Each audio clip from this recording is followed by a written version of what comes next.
ரயில் பயணிகளுக்கு தொந்தரவு அளிக்கும் வகையில் மாணவர்கள் செயல்பட்டால் கடுமையான நடவடிக்கை எடுக்கப்படும் என தமிழக ரயில்வே காவல்துறை உயர் அதிகாரிகள் எச்சரித்துள்ளனர்.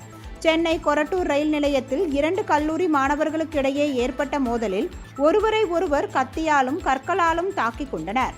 இதனால் ரயிலில் பயணம் செய்த பொதுமக்கள் மிகுந்த அச்சுறுத்தலுக்கு ஆளான நிலையில் சம்பவ இடத்திற்கு விரைந்து சென்ற ரயில்வே போலீசார் அதிரடி நடவடிக்கை எடுத்து 24 பேரை கைது செய்தனர்.